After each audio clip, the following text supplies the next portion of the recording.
Oh, it does? 30 yet, or we gave it. No. Now we are. Okay, all right, So get the microphone on, you're good to go. okay.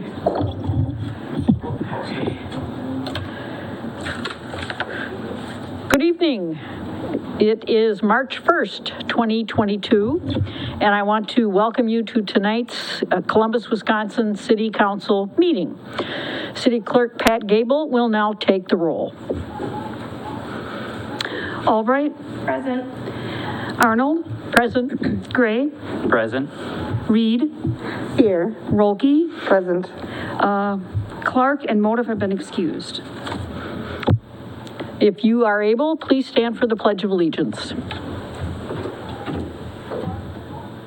I pledge allegiance to the flag of the United States of America and to the republic for which it stands, one nation, under God, indivisible, and with liberty and justice for all.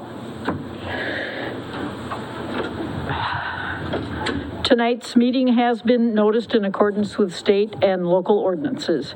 And now I'm looking for a motion to approve tonight's agenda. Alder Gray moves to approve tonight's agenda. Alder Rolke will second. It has been moved and seconded that we approve tonight's agenda. Is there any discussion? All those in favor, please signify by saying aye. Aye. Anybody opposed? Okay, correspondence and communications. I know we have one person signed up, that's Paula Steiner. I'm not sure, Paula, if you wanted to speak during the regular meeting or if you wanted to speak during the committee of the whole. Do you want to chime in on that one, Paula? So thank you, Barry. Actually, I wanted to speak during this meeting. I'm actually out of town, so Okay. I wanted to take the opportunity to kind of speak to council during public comments about something that the chamber's working on. So do you want me to do that now, or do you? Sure, that's fine. That'd be great. Thank you. Okay. Well, Paula Steiner, 442 West James Street. I'm here tonight really just to talk to you about a project that we're going to be working on. We would actually like to do holiday lights in the Fireman's Park. And I kind of wanted to sit in front of council and just kind of let you know that we're going to be working with the businesses and the Columbus Water and Light, as well as the Recreation Department and DPW on the process on that. But I wanted to go in front of you and just ask and make sure that if you guys had any opposition about working towards having those holiday lights in the Fireman's Park, that you reach out to me, because I don't want to start working on something and I don't have council's blessing. Paula, I don't have any opposition to it. Can you just maybe tell us a little more? Are you thinking of putting lights in the trees or on the pavilion, or what's? So I don't know how many people are familiar with Beaver Dam's light project that they do at the Swan Park. It will be similar to that, but with our first year, I'm not really projecting like as big of a magnitude, because when you walk through that park, it's amazing and there's a lot of community involvement.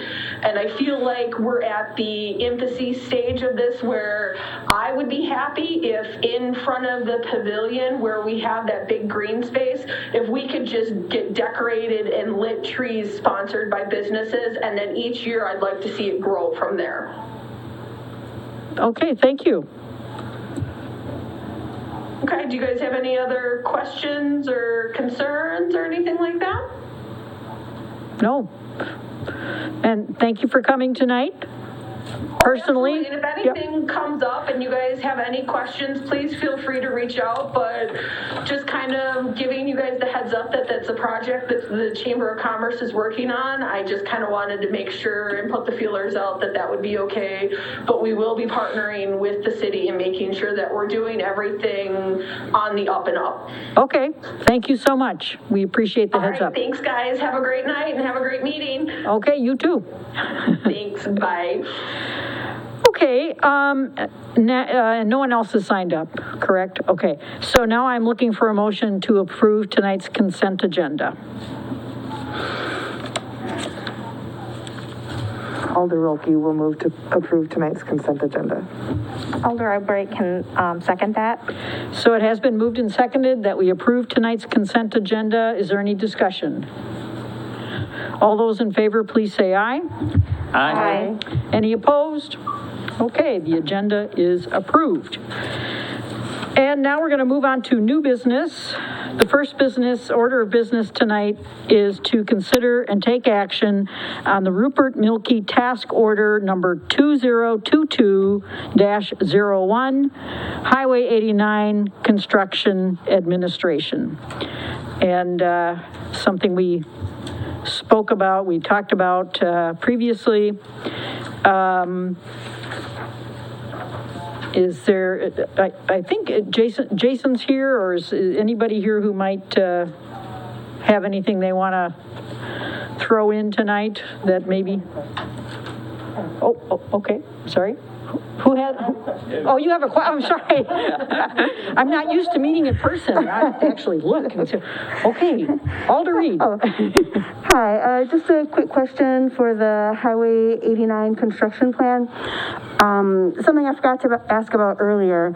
I was wondering, what is the plan for the area that's kind of off to the side that's sometimes used as parking? Is that still considered part of the highway for this project? I'm just wondering if that area gets treated also. I'm not sure I know which area you're talking about. Is it? Are you speaking of like the parking lane versus the driving lane? Yes. Okay. Oh, okay. So the entire road, I believe, Jason, correct me if I'm wrong, but I believe the entire road is being redone. And I think our portion ends up being more of the parking lane, and I think the state takes more of the drive lane. Thank you. I just wanted to double check. One of those things where I forgot to ask earlier, and I wanted to make sure that the parking lanes were going to get treatment also, so it wouldn't, appear very sad. Okay, anyone else have any questions or anyone? Jason, anything you want to add? Or do you think we're? No, I would just reiterate, based on our discussion at the COW, that this task order does cover a couple components, which is the general coordination with the DOT and the project, and then it's the inspection for the sanitary sewer, and then ultimately at the end updating our GIS inventory for the new installations. I will note we did get the final bid results back in related to the sewer portion, and it was, I don't have the exact number with me tonight, but it was quite a bit lower than the estimate. So we did get favorable bids, so that will help offset costs as well and keep the project lower. But for purposes of our services, we still have the same amount of hours associated with the inspection out there to watch the utilities get installed. So we're excited. I think the project is definitely going to be moving forward here in the near future. And if there's any questions on our task order, I'm happy to answer. So thank you. Thank you. And that's happy news. So I'm looking for a motion to take action on the task order. Alder Gray moves to approve task order 2022-01. Reed will second. It has been moved and seconded that we approve the task order, and is there any further discussion? So we'll take a roll call on this one. Let's see, Gray, Aye. Reed, Aye. Rolke, Aye. Albright. Aye. Motion carries. Okay, great. And now we're going to move on to item number 2 on the agenda tonight, which is to consider and take action on the Columbus Country Club parking lot project. This, again, is something we talked about and had a good discussion on the last week, or the last meeting, rather. Is there any questions or any issues or anything before we move on with this item? Okay, in that case, I am looking for a motion to approve the country club parking lot proposal. Alder Albright can make a motion to approve the Columbus Country Club parking lot. Alder Wilkie will second. So it has been moved and seconded that we approve the Columbus Country Club parking lot proposal. Any further discussion? All those, we don't need to do a roll call on this one because we're not actually spending any money on it. So all those in favor, please say aye. Aye. Aye. Is anyone opposed? Okay, motion passes. And item number 3 on tonight's agenda is to consider and take action on the Rotary Park Shoreline Grant. And I believe Jerry's here tonight, is he? If, Jerry, you want to give us the Reader's Digest version of the grant? Yes, absolutely. I can just kind of go over what I did last meeting. This is a grant that was obtained by the Rotary Club. It's a shoreline restoration project. There would be some excavating and some grading along the boat launch area in Rotary Park. And they have requested that DPW provide some labor and equipment hours to fulfill this grant. We don't have any objection to it. It's a project that should help minimize some erosion in the mill pond area, and with them following back behind us doing some planting with some native plants and grasses, it should help beautify the area. So it's a kind of a win-win project. Okay, thank you very much. If there are no questions for Jerry, no further discussion, I'm looking for a motion to approve the Rotary Park Shoreline Grant.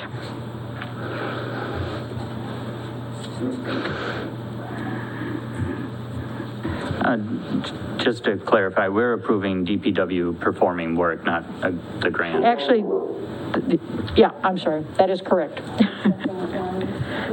What was that?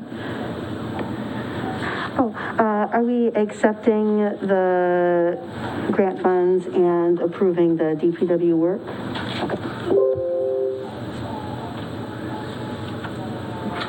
Do you want to do it, or? I didn't hear that question. I guess we're clarifying what we're actually voting on here. So we are not approving the grant, but what we are really approving is DPW's contribution, I guess I would say, to Rotary Park, assuming that the grant is accepted and they get the grant and everything is approved. Is that correct? That's what we're actually voting on. Correct. Okay. So in that case, I'm looking for a motion that reflects that. Read motions to accept the Rotary Park Shoreline Stabilization Grant and to the agreement of DPW to provide services as explained in the packet. And Alder Gray seconds? Okay, it has been moved and seconded that we take the action noted on the Rotary Park Shoreline Grant. Is there any further discussion? All those in favor, please say aye. Aye. Anyone opposed?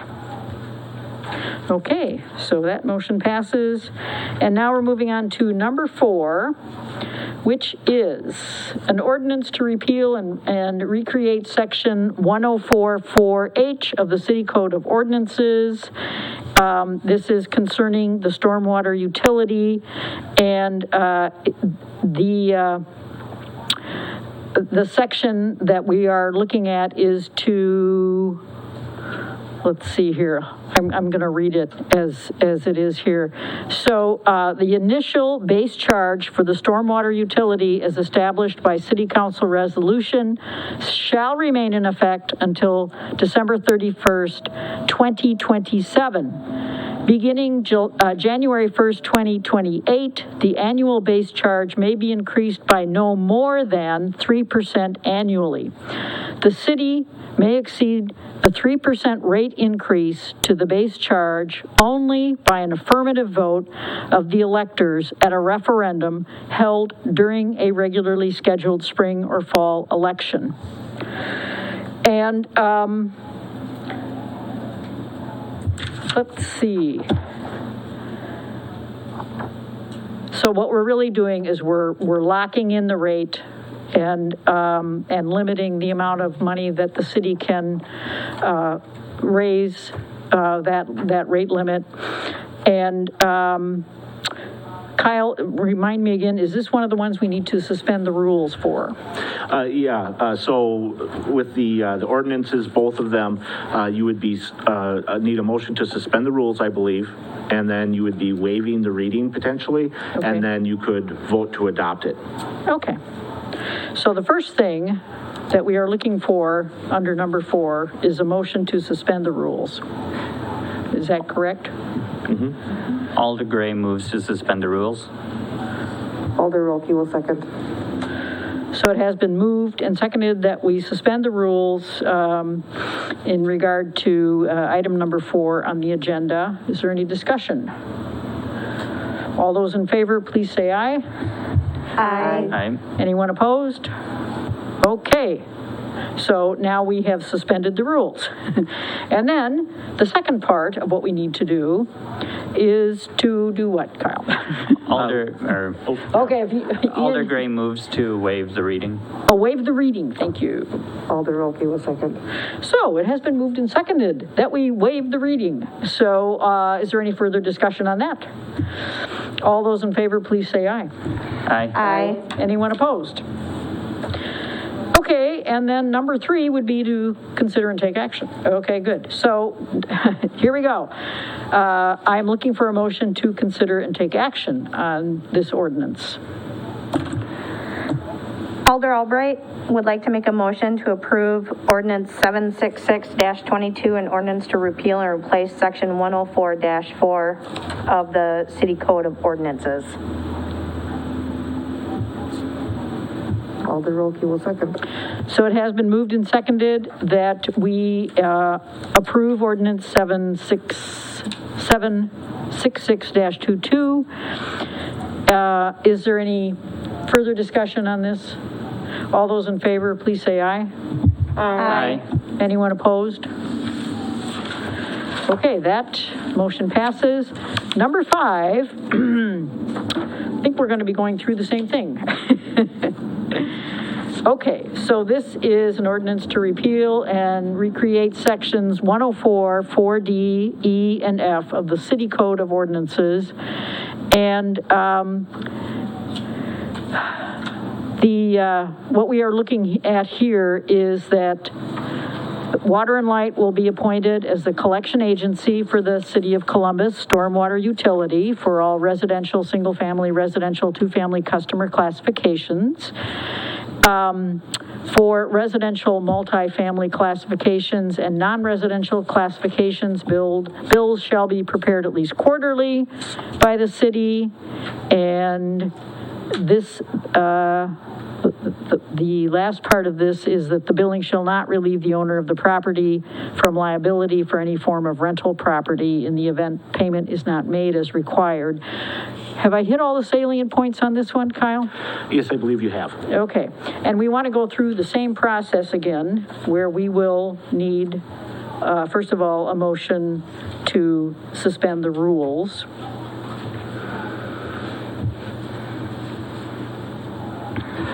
Alder Gray moves to suspend the rules. Alder Albright can second that. So it has been moved and seconded that we suspend the rules regarding the ordinance 104-4 D, E, and F. Is there any discussion? All those in favor, please say aye. Aye. Anyone opposed? Okay, and the second thing we need to do is to have a motion to waive the reading. Alder Rolke moves to waive the reading. of ordinance, 767-22, an ordinance to repeal and recreate sections 104-4, D, E, and F of the City Code of Ordinances. Yep, Alder Albright can second that. So it has been moved and seconded that we waive the reading of ordinance 767-22. Is there any further discussion? All those in favor, please say aye. Aye. Aye. Any opposed? Okay, that motion passes. And then we finally need to take action on approving ordinance 767-22. So I'm looking for a motion to approve. Alder Rolke moves to approve ordinance 767-22, an ordinance to repeal and recreate sections 104-4, D, E, and F of the City Code of Ordinances. Gray seconds. So it has been moved and seconded that we approve the ordinance as read. Is there any further discussion? All those in favor, please say aye. Aye. Anyone opposed? Great. Okay, now we are moving on to item number 6, which is the standard operating procedure. Matt Schreiber has been working on this, and staff has developed a standard operating procedure to provide guidance for local civic organizations or city commissions, project sponsors, who are seeking to complete a project that would need council approval. The standard operating procedure documents steps needed to earn council consideration and potential approval. This document also helps project. Well, I'm not sure what this means, Matt. This document also helps project understand local procedures and will ensure that public construction bidding procedures are met. I think I know what you mean, but did I read that right? Project sponsors. Okay, let me just add sponsors in there. That makes more sense. Okay, there we go. This document also helps project sponsors understand local procedures. So once approved, a copy of the SOP, the standard operating procedure, will be shared with relevant organizations. And Matt talked about this with us last time, and I see that he's here tonight. So if anybody has any questions regarding this item, I'm sure he'd be happy to answer them. Kyle. I just wanted to point out Amy Jo is also on, and Matt and Amy Jo were working on this kind of collaboratively. So either one of them, they kind of have it from all angles from, both of their positions. So either one of them are available for any questions or answers. Yeah, Amy Jo, I didn't mean to overlook you. I'm sorry. So do you, either one of you want to jump in, or do you have anything more about this, or do you, it seems fairly straightforward to me.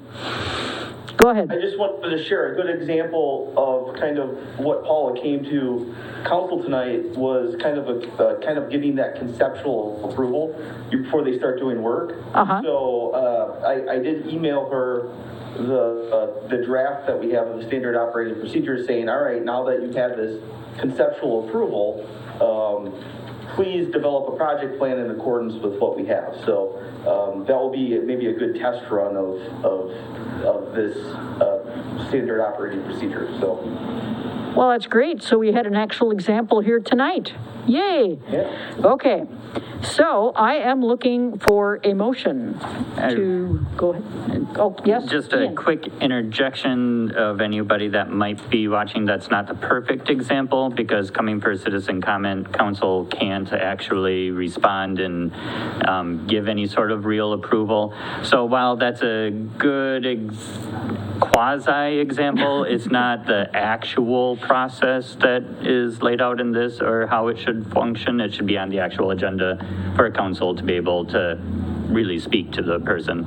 In citizen comments, we don't have a back and forth. Well, just to clarify for anyone at home that's watching and for new council members, that's not the full process. That's a very good point. So I'm glad you brought that up. And I'm also glad Paula came tonight.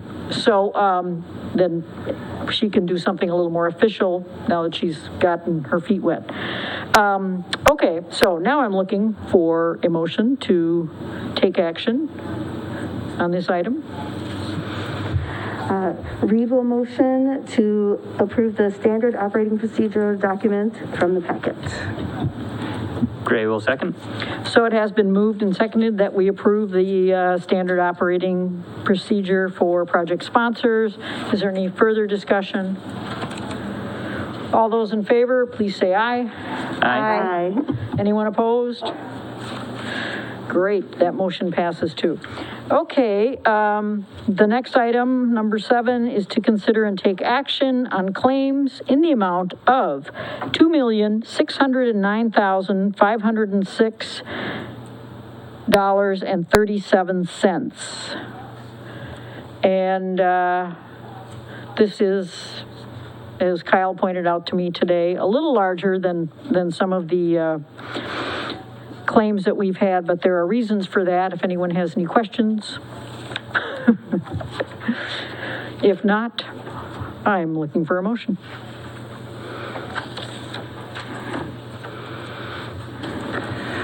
Alder Gray moves to approve the claims in the amount of $2,609,506.37. Alder Albright can second that. Okay, great. It has been moved and seconded that we approve the claims in the amount read, and we will do a roll call on this. Gray, Aye. Reed, Aye. Rolke, Aye. Albright. Aye. Motion carries. Great. Thank you so much. The last item on the agenda before we adjourn tonight is the report of city officers. So Kyle, you want to take it away? All right, thank you. Several items tonight, sort of a broken record thing, but the crossing guard positions are still open. We just actually lost another one for a few weeks, and that's putting a little bit extra strain. Just wanted to mention the pay is $23.26 per hour. It's about a half hour in the morning, a half hour in the afternoon. The police department is very flexible if you can only work once in a while or only certain days or only partial shifts. So I do want to just put that out there again. We're kind of desperate. We really need the help, and we want to avoid leaving the crossings without a guard and creating that situation where kids don't know if there's going to be someone there or not. Also, this week is Flood Awareness Week. The forecast for flooding this spring is slightly below average, which is a good thing right now, but those conditions can change as the weather does. We've experienced spring flooding not too long ago, and so things are looking good this year right now, but like I said, that can change.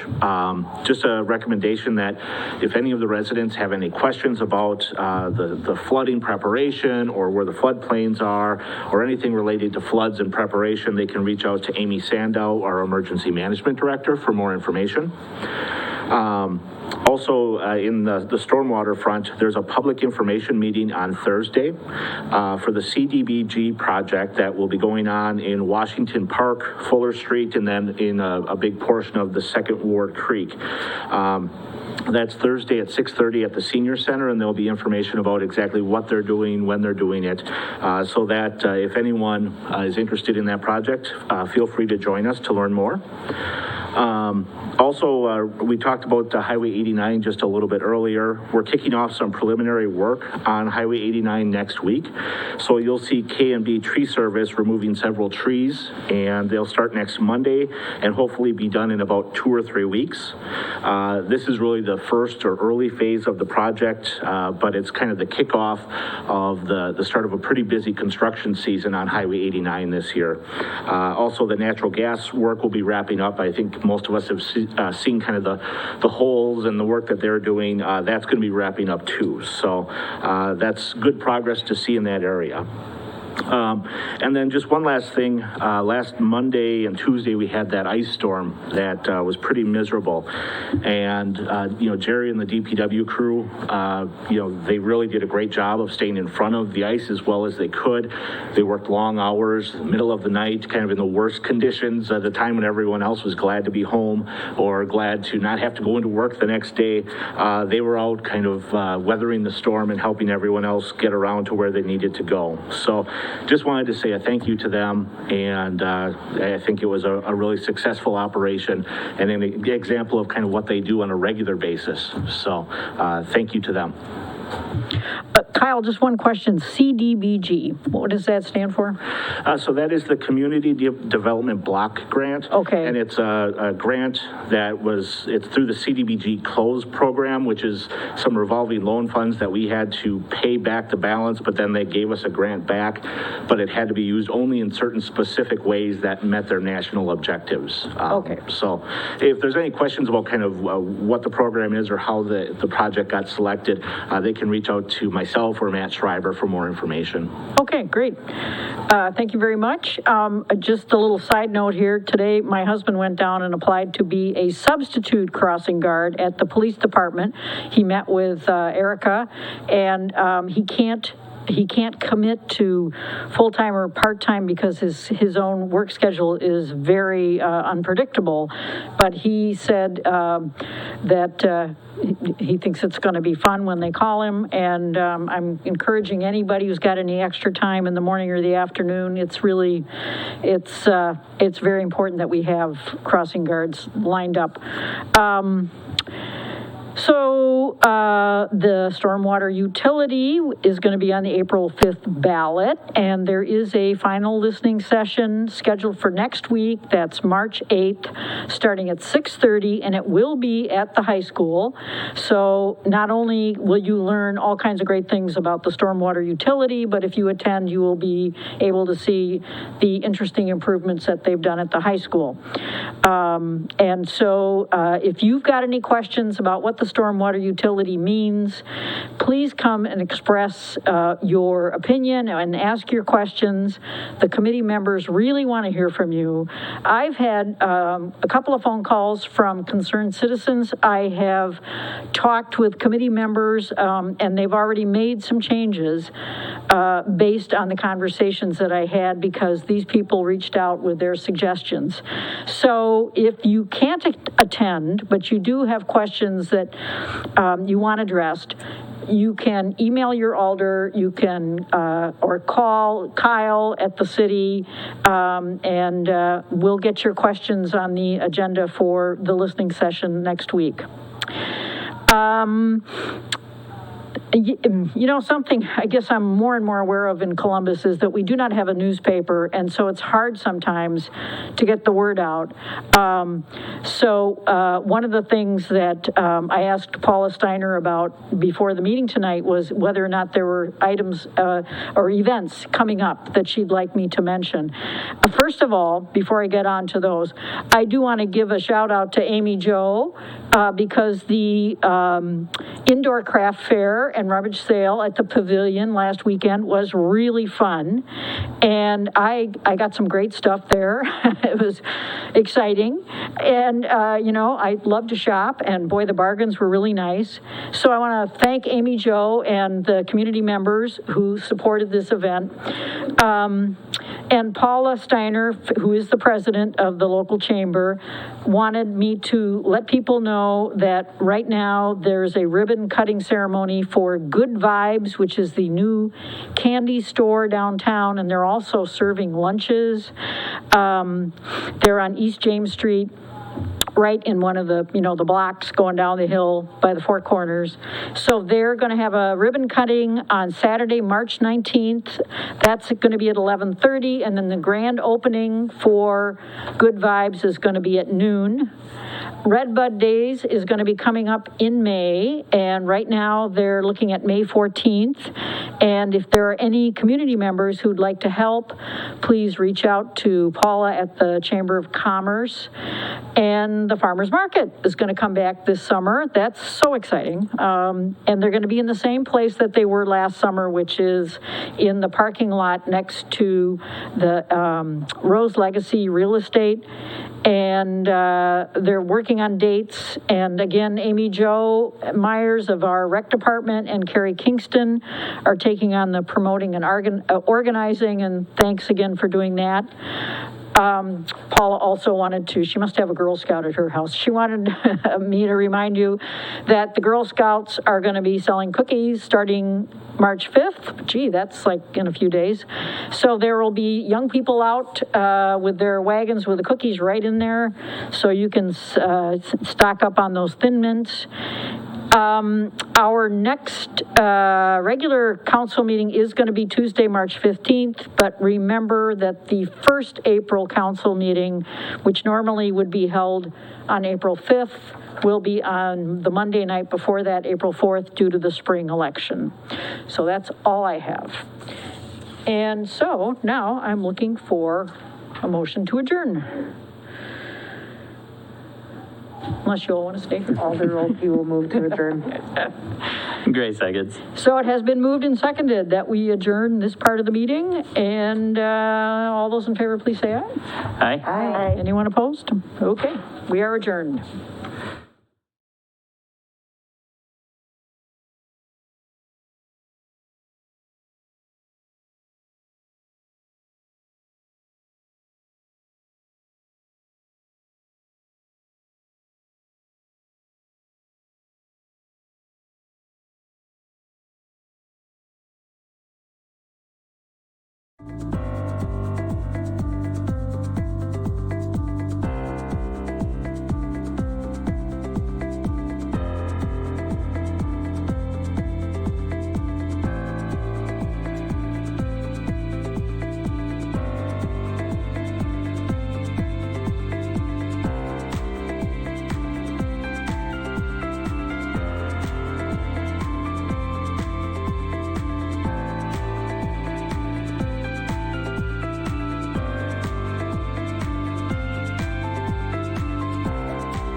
Good evening, everyone. I have 7:10 p.m. today on March 1st.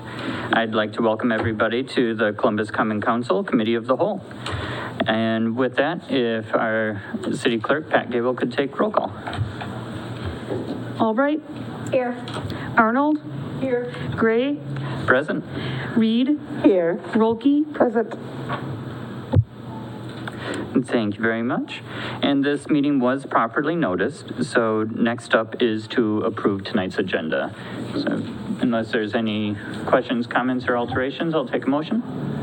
Alder Rolke will move to approve tonight's agenda. I'll second. I have a motion and a second. All those in favor? Aye. Perfect, thank you. And we do not have anyone signed up for citizen comments tonight and no one present in the chambers. So we will move right along to item number 5. In your packets, you will find the commission committee minutes from Cable, CWL, CHLPC, and the Police and Fire Commission. Were there any questions, comments, concerns? All right, seeing none, we will move on to item number 6, and that is to discuss the status of the emergency order. So last time we did this all in one meeting, and we had the feedback that it would have been more desirable to take it to the COW and then to the regular. So this time around, we wanted to make sure that we gave that opportunity for everyone. So some of the main points of the emergency order are, of course, requiring face coverings in all government buildings, requiring employees, appointed officials, elected officials to either provide vaccination information or to provide a negative COVID test weekly, and then the use of remote meeting, like our Zoom meetings. So those are the main categories of it. Are there any other key points that we should point out, Kyle? No, I think those are the basic elements. Just to point out that it can be continued in its current form, amended in any way the council chooses, or it could be just eliminated. So as Kyle said, tonight, why we brought this up, of course, recommendations from the CDC and things have changed. So we have a few options. We can completely get rid of our emergency order. We can keep it as stands, or we can amend it in some way. One thing that I want to point out, if we do get rid of it completely, that does remove the possibility of Zoom meetings, and everyone must attend all meetings in person. With that, did someone want to have any thoughts on what they might like to see? I do. Yeah, I would like to see it completely end. I mean, Dane County has ended their stuff. Again, email from the state. The state is opening up their buildings and they're ending the testing requirement. And I just personally think it's time to end the emergency order completely. Thank you, Alder Albright. Alder Reed. Oh, thank you. I would definitely like to see the option for Zoom or partial Zoom meetings stay available. I think that allows so much more flexibility for us and for other groups within the city in case things do change. Thank you, Alder Reed. And Mayor Arnold, did you have your? Well, I agree with Alder Reed. I would like to see the Zoom option stay in the order. I mean, so if you're feeling a little under the weather, you don't have to stay home. You can still participate in the meeting, which I think is something that's desirable as long as it's not taken advantage of. And I think that might be a minor concern, but I'd still like to see it stay in. So that's my 2 cents. And I'd also like to point out that if we are amending the emergency order simply to remove vaccination, proof of vaccination or testing, weekly testing, or masking face covering requirements, the mayor can sign a new amendment of the emergency order that goes into effect. It would still come to the regular council meeting in a couple weeks, but it could go into effect basically as soon as it's signed, and then we would vote on it again, of course. So that is still a possibility to act very quickly amending it. It actually quicker than abolishing it in some circumstances. Alder Rolke, did you want to? I guess I was just going to weigh in that my personal preference would be to remove the first 2/3 entirely, not make requiring face coverings for staff and visitors in city buildings, or requiring employees, appointed officials, and elected officials to provide vaccination information or negative COVID tests. But I do agree that the Zoom option is nice. There are some people who are still concerned, and I'd like to allow for their concerns and continued participation this way. Okay. Thank you, Alder Rolke. I would also like, so that everyone understands, there are a couple options to maintain Zoom meetings. We could keep our emergency order, but even if we do get rid of it, we could rewrite ordinance to allow Zoom meetings either entirely or for specific circumstances, whether that's approved by the mayor or the mayor and the president, or however that's done, if it's approved by the chair of a specific meeting of a committee, or there's a lot of things that we can do in ordinance if we wanted to. I do personally have a lot of reservations with that. I believe as elected officials, we should be available to our public as much as possible. And I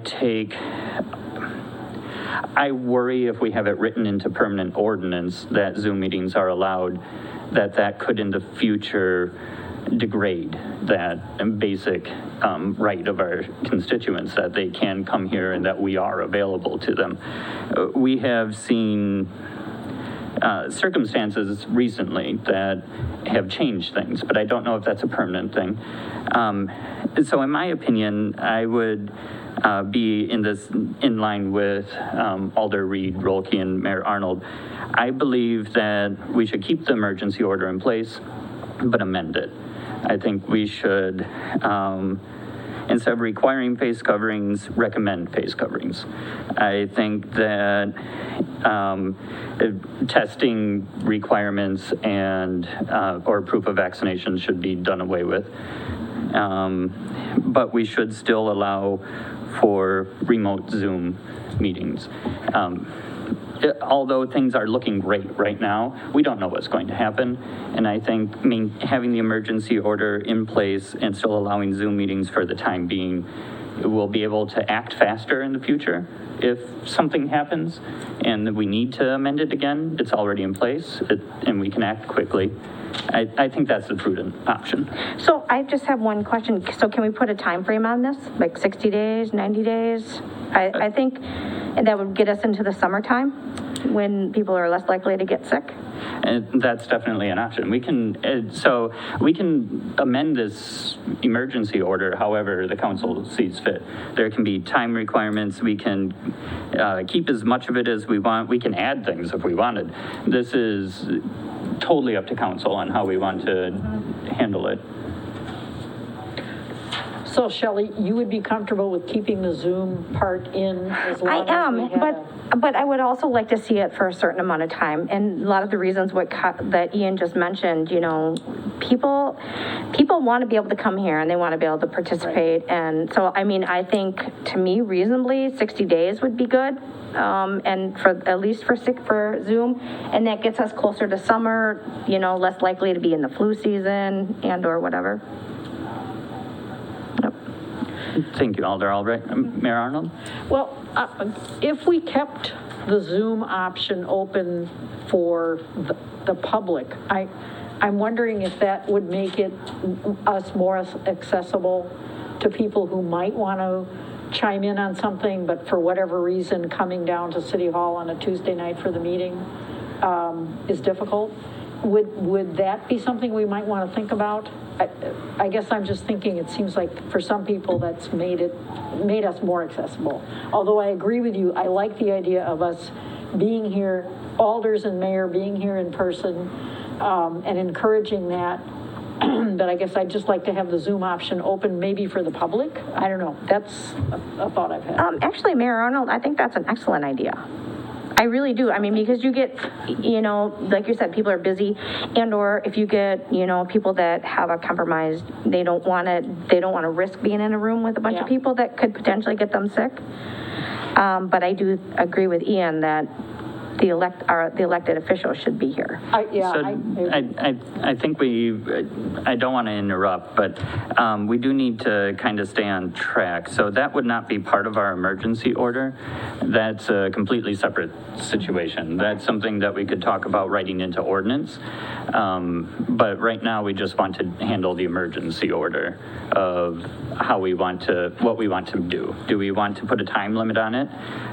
It sounds like everyone is in favor of eliminating the requirement for face coverings, and everyone is in favor of eliminating the requirement for testing and or proof of vaccination. Am I correct? Absolutely. Yeah. Mm-hmm. So we have a consensus there. The only thing would be either abolishing it completely or keeping the emergency order in place so that we could respond quickly in the future and it would still allow for Zoom meetings. And if we do that, do we have a time limit on it, or do we just keep it and revisit it at whatever point that we want to? Alder Albright wanted a time limit of 60 or 90 days. What's the rest of council feel? I think 60 days is reasonable, personally. Thank you, Alder Rolke. Alder? I would also be all right with 60 days, and honestly, we can revisit this at that time and see if we feel the need to extend it. Right, or hopefully 2 or 4 weeks prior, but yeah. Yes, that. Exactly.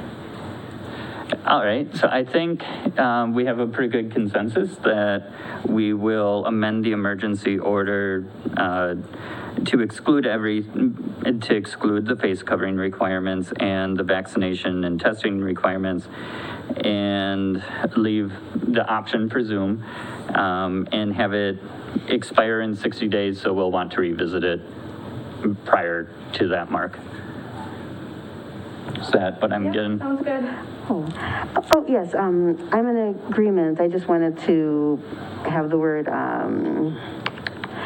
recommended instead of required, and not excluding face coverings. Right. Sorry, I really appreciate that. That was my thought, but I did say it wrong that time, so I do appreciate that clarification.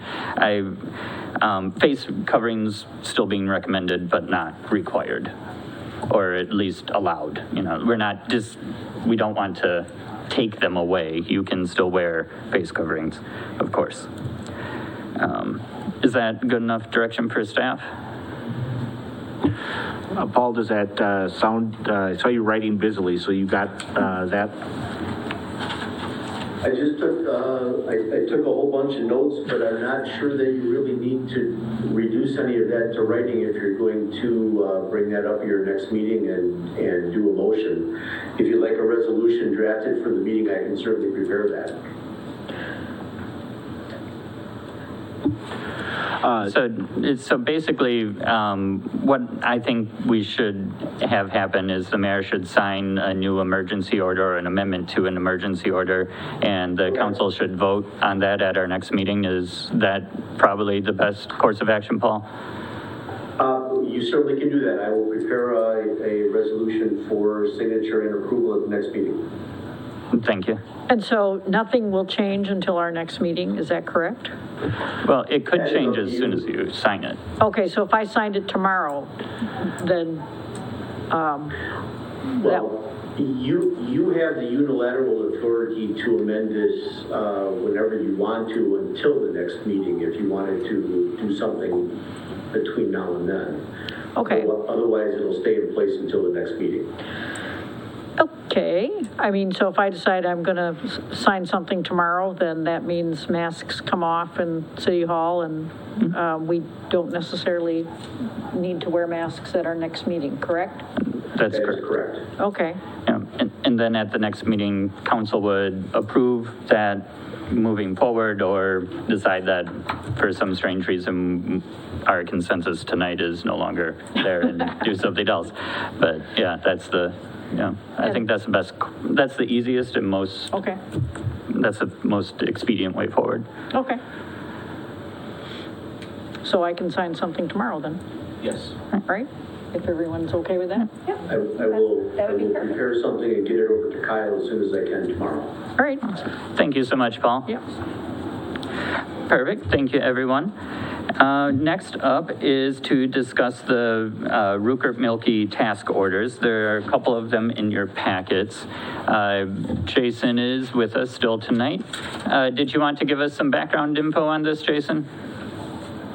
Yeah, thanks, Ian. So tonight before you, there's a couple task orders that we brought forth, and in talking with Kyle, these are primarily all, I believe, wastewater related. And so we thought it would be good to group them together. I could just briefly go through each one and we can stop if anybody has any questions specifically about that task order. I don't know that obviously the intent is to bring these, if there's favorable action, to bring them forward independently. But tonight we just thought we'd bring them to Kyle kind of as a group to talk about, since they were all kind of interrelated with the wastewater department. I know all these were planned projects, and I think that was in the cover memo. So these are things that were being discussed and planned for, and have the funding associated with, from my understanding. So what we have before us tonight, the first task order is 2022-02. So obviously the one we approved previously was 01, so this is the next one in series. This is for water quality trading. So as you're aware, you have your water quality trading program established within the city. We established that about 2 years ago now. There was a lot of coordination to get up to speed and get approvals through the DNR. Now that the program's up and running, it is a little more hands-off for us. We still have to check in and do some certification and run some invoice approvals. But if you recall, or if you've been around to notice that there's been a higher cost to these task orders with this water quality trading in the past. This one's slightly less because there's less work for us. We've been approving these on an annual basis, so it's just a reoccurring task order for those services, and I believe we're down. This is maybe half of what it was last year. So again, this is just coordinating with the three current contracts that we do have, just to make sure that things are getting completed per the agreements, and we're getting final payments approved on these. So it's just a general coordination task order. It is obviously based on hourly rates, so if we don't need to do it, we don't bill you guys for it. So right now, this is just kind of a estimated cost that we're predicting for 2022. So I don't know if anybody has any questions specifically for the water quality trading. Not seeing any. If you can go ahead and move on to the next if you'd like, Jason. All right, great. So 2022-03 is a lift station replacement task order. So we've been doing the capital planning projects over the years. We've kind of earmarked 2 lift stations that are quite old. There are some issues with these stations that are being degraded. They do have some old components in them, things that may not be up to code on the electrical systems. And so we're just looking to replace these lift stations. They're about 50 to 60 years old, which is, I would estimate, well past their useful life at this point, but they've been well maintained by the wastewater group. But as we've been kind of going through the city, we've been working through these lift stations over the last several years to upgrade and replace those with projects. These 2 were next on the list. They were identified, they were in the capital plan. This task order takes us through the design and bidding process. So this is committing you to the construction, but it's getting you through the replacement design and bidding and permitting piece of that. So this work would take place this year. We would anticipate that we would get bids late this year and the work would actually happen next year. So this is for 2 lift stations. We packaged these up because it's a little cheaper to design 2 together than it is to do 2 independent, and we packaged them up and bid them together as well. So again, there is some cost savings for putting these 2 together. So again, this is the full kind of design services and bidding for these 2 lift stations. So any questions related to that task order? No, none here. Thank you, Jason. And go ahead and move out if you'd like. Great. So quickly moving on here, I'm going to skip, and those of you who are paying attention will notice that we're skipping to 2022-05. So there is no 4 as a placeholder, just so everybody knows. But we're waiting for some additional information related to the aeration system at the treatment plant. So we didn't bring that one forward, even though we kind of had a placeholder. So we skipped to 05. There is a biosolids drying study. This kind of comes back to us. So about 10 years ago, Rupert Milkey did kind of an evaluation of some options to achieve more storage for the sludge from the wastewater plant. It's a very liquid sludge. It doesn't stack very high. So it's one of the problems that we've had from a storage standpoint down there, as our building only has so much capacity. When we have availability to land spread it, we can clean out the building, but we do fill up that building. We run into, I think we've privately contracted to have sludge hauled out in the past when we've kind of gotten to a point where we had no more storage left. The idea here is to kind of evaluate and focus in on a study where we're going to find a way to dry the sludge more. What that allows us to do is obviously stack it much higher. There was a study done where we looked at kind of a whole variety of options, including making the building larger, just doing straight contracting. That was about 10 years ago. The technology has changed significantly, and we think that we have a very good idea of what we want to do, but we kind of have to look at how we would retrofit the existing systems. And before we kind of get into design or kind of run down that path, we wanted to do an update to the study. So this is a more focused study than what we did 10 years ago. It's also looking at more updated technology than we did about 10 years ago in this study. So we're kind of hoping that, you know, by, I guess, default here, we have a better solution than we would have had in the past, and we're looking to obviously get some recommendations here for the city to kind of address this. I would say once and for all. This has been an ongoing problem for many years. As we have more development and more businesses come on, we obviously have more sludge production that we have to deal with as well. And so we just need more storage capacity down there. We do have some obviously concerns about you know, timing and spreading of waste, and there's just not a lot of contingency left in this space. So this is kind of to get going on this new study and work with the city and the staff to come up with this new plan for the technology to do a better job at drying, so we can stack the solids much higher. We do have a large enough building down there. We feel like if we can dry it sufficiently, we can stack a significant amount more of sludge in that facility. So again, we would like to use what we have. It's in good condition. It's just a matter of it's in the current sludge state, we just can't. So that's what the study is related to. So any questions about the sludge study?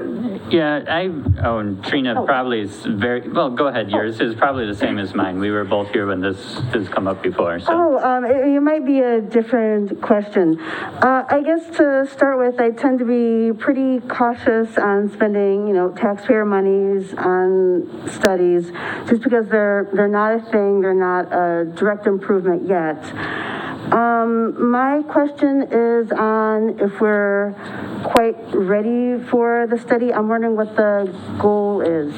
Are our sludge cakes currently like a grade B? Might we be able to get them to be grade A sludge cakes where they could be sent to more places, more types of lands for being deposited? Have we started pricing out different options like incinerating? I mean, I really don't know what the long-range goal of the our sludge program should be. So I'm just wanting to just take a step back to find a little information on that. Thank you, Trina. That was honestly almost the exact same questions that I had. Because I also remember when we contracted for removal, it was not costly. So spending $20,000 on a study and not actually having anything concrete come of that, when I don't remember being very expensive when we paid people to remove excess. So if that cost, I mean, just the cost of the study, based on what we've paid in the past for removing excess, that would take a long time to recoup that cost, and that's just, I agree with Trina. I think I need to understand a more end goal before I feel comfortable spending $20,000 on a study for this. Go ahead, Kyle.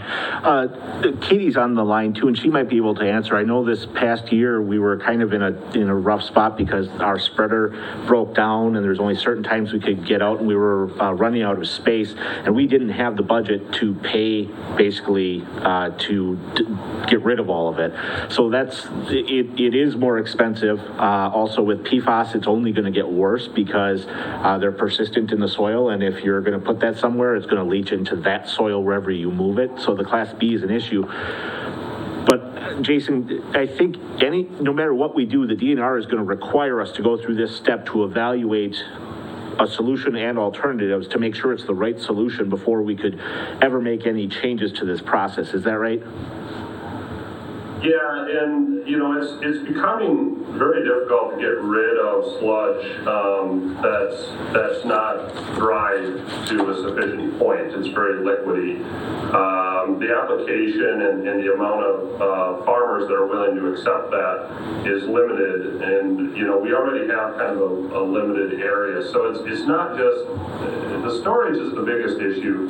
They build in some contingency so we have time to find locations to dispose of this and some other things. But the idea here is also to find the technology to dry this so it's a more suitable product for people to take as well. So right now we have a few limited options of what we can do with it. By drying it, we feel like there's going to be more options out there as far as getting rid of it as well. So if you're going to change the composition of the sludge, it's going to also help you with finding ways to dispose of it as well. So I have a question. So, Kyle, you said Katie's online. So I actually discussed this with her when I did my tour, and she did a very thorough job of explaining what this is about. I mean, currently when sludge was being transported out, farmers were maybe okay putting it on their fields, but now that the contamination level that they'll accept is getting a lot lower. And so what drying does is it makes the sludge smaller, lighter, and then it also changes the composition so that farmers will actually take it because it's not as bad, right, Kyle? I mean, obviously a professional would explain this better, but so maybe she should talk about it. Well, so one thing that maybe I'm mistaken, but didn't we pay someone to remove a lot of our sludge, and then they processed it and did whatever they did with it? It was no longer ours, and it was a very nominal. It was not expensive for them to come and take it away from us and process it themselves and do whatever they did with it after that. Yes, I recollect. They didn't process it, they just transported it. So it was just a matter of having a willing farmer who is able to take the sludge as is. I have no idea how many more options we'll have with it drier, but yeah, it wasn't for further processing. They were just, okay. Yeah. So then the situation of still farmers not wanting what we have would still be an issue in that scenario. So that helps clarify it for me a bit. Go ahead, Kyle. Katie, are you online? Yes, I am. I can answer some of the questions. I don't have the exact numbers of hauling the sludge away with another contractor in front of me, but the cost I checked on last year when I first got here, if you recall, in March. We were struggling with finding farms to go on and I was looking into the cost. Has gotten to be very expensive. Long-term, there's finding places, because they take it to a landfill then. And you not only pay for the cost of hauling it, but you also pay for the cost of landfilling it. So, and that's really not long-term, the best solution. We continually get a lot of sludge. Again, the farmers are not as keen on taking it as they used to. However, if we were looking into this drying application, it would be a long-term situation where we would be able to go from a Class B sludge to a Class A sludge, which we were talking about changes the composition. It actually possibly could could dry our sludge about 90% to 90%, dryness, 10% liquid, which right now we're at 13% solid, and so 13 or 14% solid. So it would dry it, 80% drier, which means a smaller sludge. They have dried sludge in the Dells right now. We're not looking at their system. Their system was a little bit more extensive than what we had or we would need, and we don't have that kind of space. But their farmers in their areas actually come and get it. It's so desirable that they actually will come and get it. And so they no longer land spread their sludge. It's that desirable. And with the cost of fertilizer going up right now, that's another option also. So for farmers in the area to have another option, with prices of everything going up, it would be a good deal for us.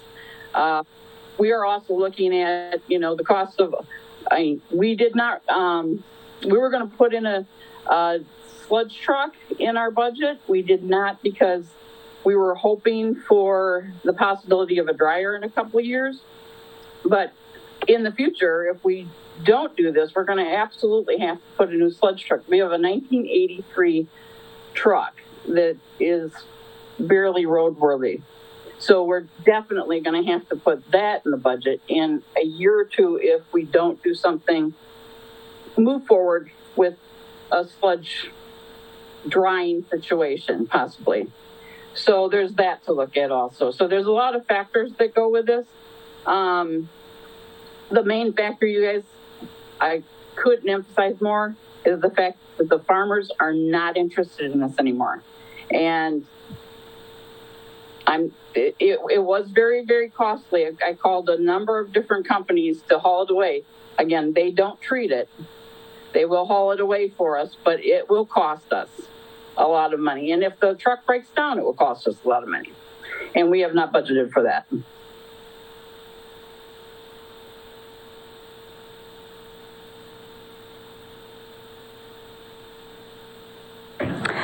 Oh, no. Yeah, I mean, I understand that we definitely need to research our options. It's just so hard trying to stomach the $20,000 to essentially price check on sludge dryers. So just wondering if we absolutely need to start off this route or if there's a different step of just getting some basic prices. Yeah, I mean, I know Googling online, sludge dryer prices are all over the place. Not that I understood what was included in them.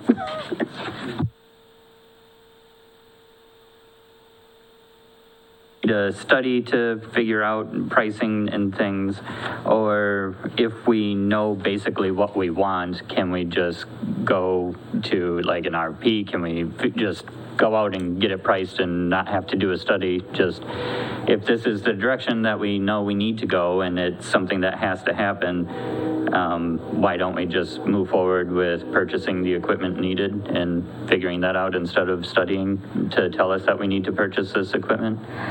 That's what I'm wondering. And again, we might have to just go through the motions of the study. I'm sure we will at some point, but I don't know if that's where we need to at this point. That Thank was you. the question. Thank you, Right. Ann. I don't know who wants to field that question.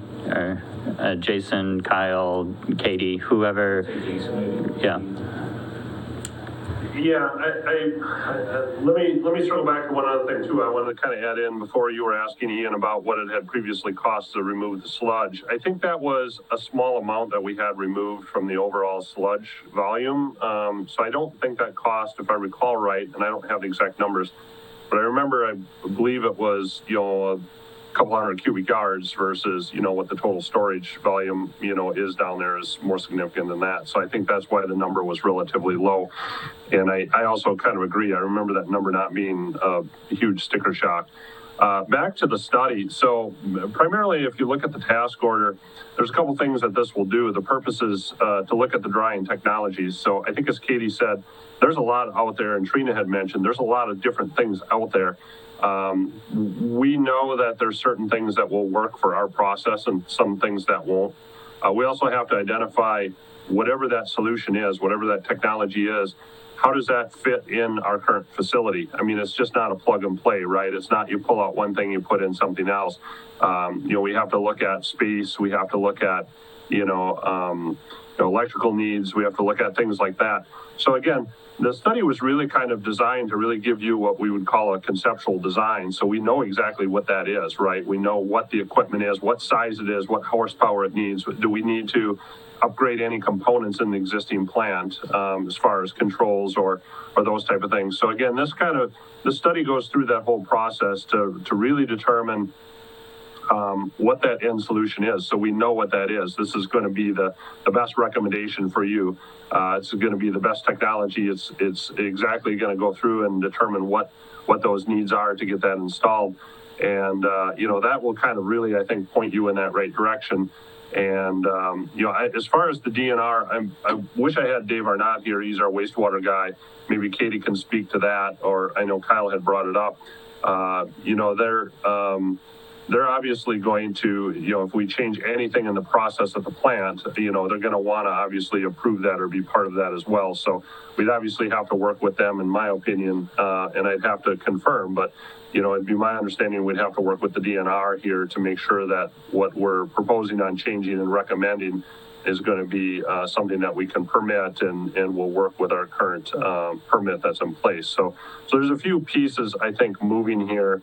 I think we've already kind of have an idea of what technology we want. It's just a matter of finding out how we're going to, basically make it fit with, the current Columbus, situation at the plant. Excuse me.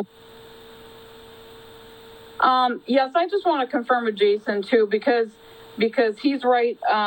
We would have to present it to the DNR, and they would have to approve our plans. So regardless, we would have to do something, as far as engineering, to show our DNR reps what the plan is exactly and how we are going to move forward with it. We would have to show them, what system we're going to go with, and so that we would have to have some kind of study with that, regardless of whether it's $20,000 or what you all agree on, but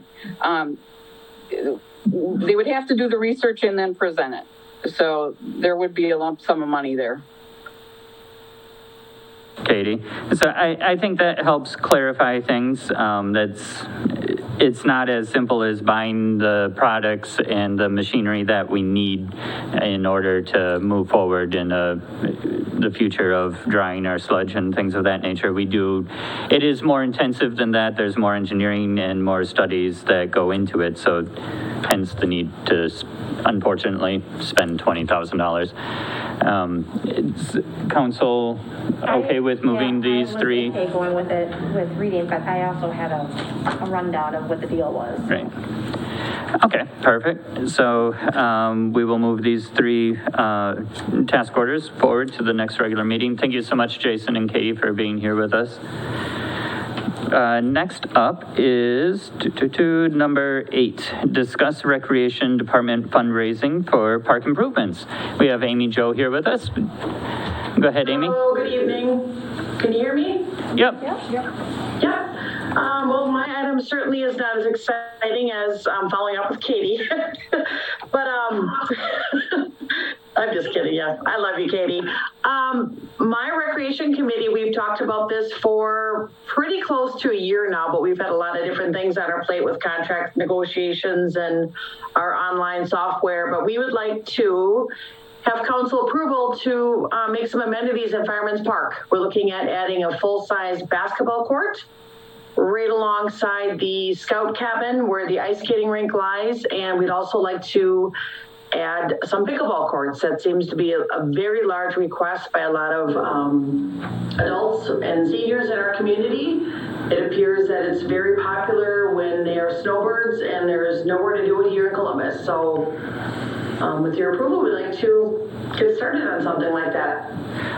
Awesome. Thank you so much, Amy Jo. And to clarify, part of this was looking for approval to fundraise for these items. Correct. Yeah, I just got a few very quick estimates from a couple of people. I'm doing some Zoom calls in the next couple of days, going to meet with some of the people, if this is approved, to move forward to start the process.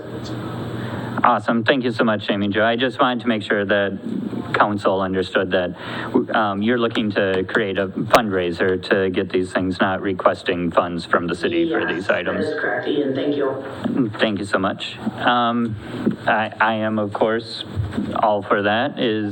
I assume every? Yep. Awesome. Thank you so much for the initiative, Amy Jo, and we look forward to this in the future. Thank you. Oh, thank you. Next up is, Amy Jo's already here, so it's to discuss the Columbus Area Aquatic Center annual membership fees. Okay, so this was, as directed by council, we had discussed the possibility of increasing our membership rates on the individuals, the family memberships, and couple passes. So we did have an opportunity, we as in the Columbus Area Aquatic Board, and we met back in February to discuss that, and the board was in favor. It's been since 2011 since we've had a rate increase on any of the memberships. I was unsure of how they would feel about it, but they thought it would be a fair adjustment to raise the resident rates by $20, as well as the non-resident rates up by $20. And I believe, let's see, the memberships for individual, resident, non-resident would be $10 more, and couple passes would be $5. We've also made a change to the couple pass, which I find is very exciting. If there is a parent who's a single parent and they have one child, then they would be allowed to use the couple pass as well. So I think that would be a really benefit to our community. I believe so. Thank you so much, Amy Jo. I think this all looks good to me, and it might be a little overdue, but better late than never, right? How does council feel? I'm ecstatic. Yeah. Awesome. Thank you so much again, Amy Jo. All right, you're welcome. Thank you. And then next up is to discuss the compensation of elected officials. And this may also be a little overdue, well, maybe 20 years or so. It's, right. It's not a comfortable subject for any of us, of course. I'd like everyone to keep in mind that we are not discussing our own pay. This would not affect us sitting here. It's only future elected people. It has been quite some time since this has been visited, and I mean, Kyle fortunately did put together some numbers of comparable cities and things of what alders and mayors get paid, which is a good benchmark for us to look at. I'd also like to remind everyone that it's most likely been some time since they've done this too. So just because that's where they're at doesn't mean that's where it should be, if that makes sense to everyone, because it could have been 20 years since they've done this as well. So with that, is there anyone that would like to start off, or? So I Go ahead. would. So whoever put this on the schedule, they were like reading my brain because I thought this was late. So I would like to see this happen and for the future council, especially since we do spend a lot of time. And you know, some people can't afford to provide their time if they're not really necessarily being compensated for it. Yep. You know, it's so, because it technically is a part-time job. It is, and I agree with Shelley. And part of being up here, you almost have to be privileged to be here because it is expensive to do this. When you break down what we do, like with the committees and commissions and my role as president, if I break it down, I make about $3.50 an hour. That's not something that some people can do. And I think that makes it prohibitive for them to run. And I think that's something that we should be fixing. That's exactly what I was thinking. So,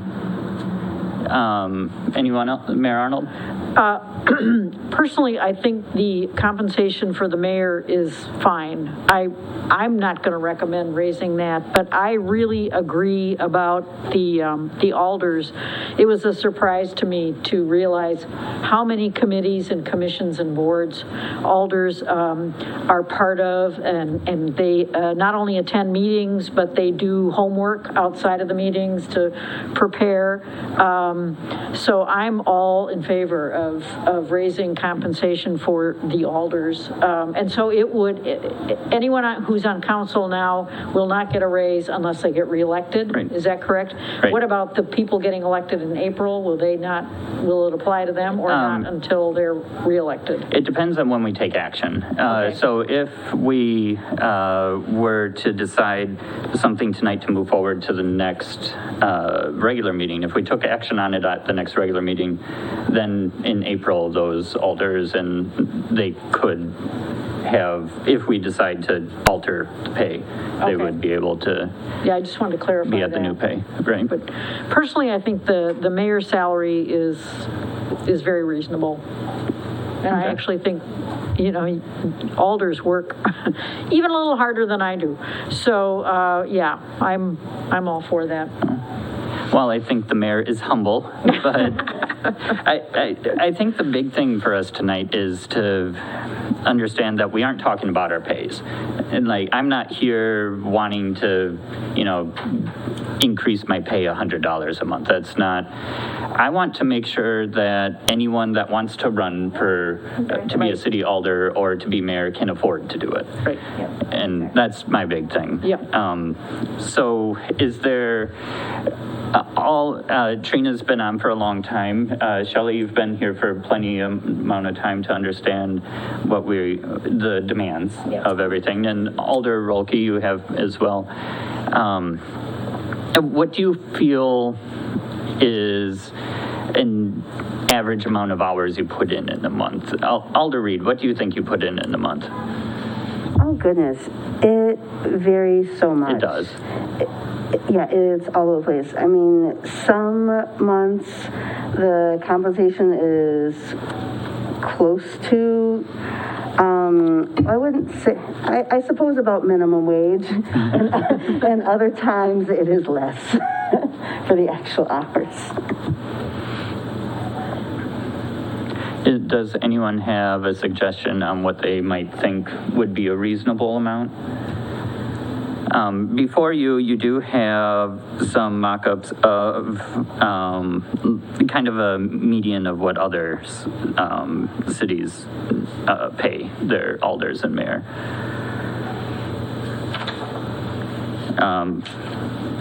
So to clarify, it looks like from 2018, a survey shows that for part-time mayors, it was $784 a month and $321 for alders. In 2021, the mayors were $833 a month. I don't see a different number for alders.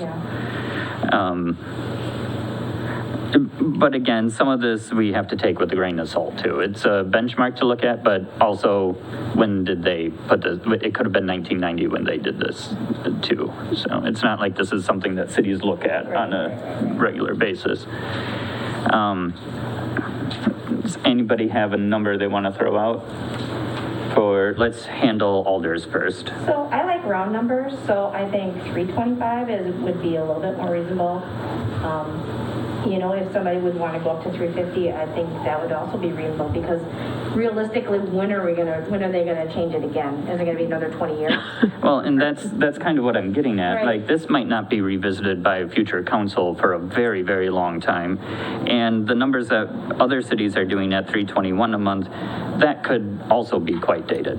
I kind of want to future-proof it a little bit. I don't want to, like, you know, go crazy. Right. I don't want future alders to be, you know, this isn't a full-time job. This isn't something that any of us do for money. Right. But I want it to be not prohibited of people to be able to do it. That's, you know what I mean? Go ahead, Amy. I was just going to say, I agree with Shelley. I really dislike the number 321. That's just a very strange number to me, but that's just an average. I would be comfortable considering like $100 increase for both the mayor's position and the alder position, so 350 and 850 respectively. Well, maybe I'll run again. Thank you. What do you think, Alder Reed? Reed would be in agreement with the $100 bump. Again, it might be easily 10 years at the soonest before this is revisited. Councilmember was trying to bring this up on, you know, the way out, I guess it was about 3 years ago, and no traction was ever gained. And, you know, one of the comments was that it's, you know, a little difficult having, you know, this position that takes so many evenings and not being able to work those evenings for the job with you know, variable hours that the person had. Right, exactly. Like in my business, this is my prime work time that I give to the city. So not that this should become, but I want other people that this is your work time, that, you know, this is, I think it's only, and I think 350, that at least gets us at or above minimum wage. I don't know if that's a benchmark we should be striving for, but it at least isn't as much of a hindrance. Yep. If that makes sense. So if council agrees, going to 350 and 850 to move forward to our next. Yep, absolutely. Yep. Okay, perfect. Thank you so much. Then next up is to discuss the operational and compensation RFP submissions. Do you want to kick that off first, Kyle? Sure. So just a quick recap. Again, we are continuing to work towards looking at some of the organizational and structural things to make us a little bit more competitive on our compensation, to improve retention and recruitment, as well as just looking, I think, to make sure that we're doing things in the best way possible, because we are kind of a broad spectrum of services that we provide. So the stated goal of the RFP was to address compensation concerns, identify the ways the city could improve workflow and workload, and then detail any opportunities the consultants saw to combine departments or staff to achieve greater efficiency and effectiveness for internal and external customers. We did only get 2 responses. There was a few more inquiries than actually submitted in the end. Michelle called Kaltenberg, the interim superintendent, did help me review these. You can see the criteria that we were looking for as far as ranking. Both of the RFP submissions, I think, were good submissions, but ultimately McMahon was the one that staff felt had the lowest overall cost and kind of the best perspective on how they were going to conduct the approach to the evaluation. And they had a lot of experience that sort of broadly matched the challenges of evaluating the operations across the city, where the other respondent was much more human resources focused, and I think compensation was really their strong point. I think we were looking for something a little bit more nuanced. So essentially, both of the RFP responses were good, and we're recommending McMahon, but it's really, I think, up to the council to decide which way they'd like to go with this. Awesome. Thank you so much, Kyle. And I'm honestly, personally very excited for this. I think it's something that Columbus has needed for a long time, and it's on multiple levels. And I agree that the McMahon's proposal, I think, fits more of what we're looking for, and it's fortunately less expensive. So that's a win-win. And when we were talking about this before, I had in my mind, not that it's relevant, I was thinking it could cost anywhere between $25,000 and $50,000. So it's on the lower side of what I envisioned. I know spending money isn't fun, but I think this is something that could save us money in the long run, and it could create greater employee retention. It could do a lot for us. I think it's a drop in the bucket for the value that we're going to get out of it, in my opinion. Anybody? Go ahead, Shelley. So I agree, McMahon, am I saying that right? I think they did have the best proposal. My only comment is, and I already had kind of addressed this with Kyle, I think wages are important, but I think we need to bring benefits into the 21st century. I mean, currently right now, it's my understanding that people don't accrue vacation until they've been here a year. And that's not how 99% of professional jobs are anymore. They start accruing at a basic percentage, and they do it over 26 pay periods or whatever. And then I think, we need, because benefits are just as important as pay. So we want to make sure that we're providing good benefits to employees. I agree, and there could even be potentially some areas where we maybe spend too much for things, or maybe some of that could be allocated into different benefits, or it might not be a cost increase, it might just be a change of benefits that more people want. And I mean, it's all important to understand all of these things and move forward and understand how things are organized now, what efficiencies we could gain from reorganizing potentially. There's a lot to it. I think it's necessary.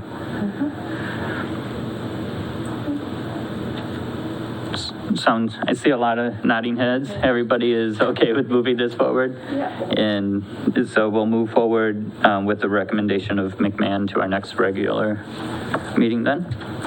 Perfect. Oh, and now we just move things. There we go. And, well, that is it for tonight. If there's nothing further, I'll take a motion to adjourn. I move to adjourn. Reed seconds. I have a motion from Mayor Arnold, the second from Alder Reed. All those in favor? Aye. We stand adjourned. Thank you, everyone.